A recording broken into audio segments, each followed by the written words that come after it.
pense que tous les fortunés Montinard, oui. C'est très long.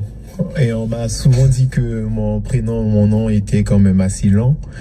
Et c'est à l'image du projet de la 2x2 voix en fait que je veux porter aujourd'hui à l'attention des auditeurs et des personnes qui nous regardent aujourd'hui. C'est vrai que c'est une question, et vous l'avez dit, primordiale.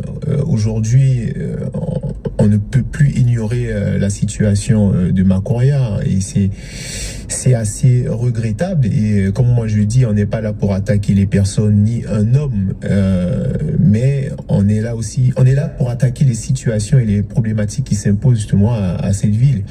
Et pourquoi j'insiste vraiment sur ce projet? Parce que c'est un projet qui a été abandonné.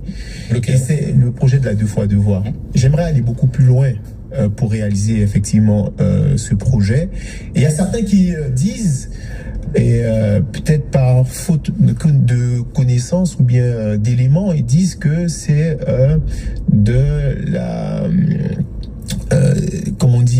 de la compétence de l'État justement. Et l'État a rétrocédé des parcelles à la commune. Ça veut dire que ça voudrait dire quoi? Ça veut dire que la commune n'a aucun mot à dire sur ce projet. Lorsque l'État rétrocède justement ces terrains et que finalement le maire, lui, décide d'aller dans le sens de l'État et de dire ok, nous allons utiliser cette parcelle de terrain pour faire effectivement cette infrastructure routière, c'est toujours de la compétence de l'État. Lorsqu'il y a des riverains, des personnes qui sont propriétaires de terrain et peut-être sur lesquels... Alors vous allez nous expliquer comment vous allez faire ça, parce qu'il ne suffit pas d'avoir des terrains. Alors oui, bien sûr, non, c'est pas que de la compétence de l'État, c'est de la compétence aussi de la collectivité, c'est même de la compétence même des particuliers, des privés, puisque si ce projet doit être réalisé, c'est aussi en concertation avec les propriétaires terriens. Alors je précise que la parole circule, donc n'hésitez pas. Alors, oui.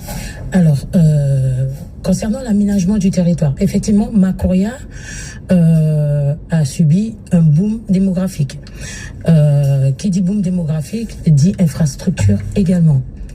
Il y a eu beaucoup de constructions, certes. Les infrastructures n'ont pas suivi. D'accord. Lesquelles, par exemple?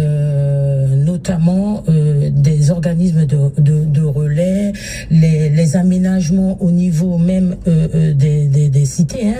C'est venu longtemps après. Il y a des difficultés pour se rendre un point à un autre, bien que maintenant il y a le transport urbain.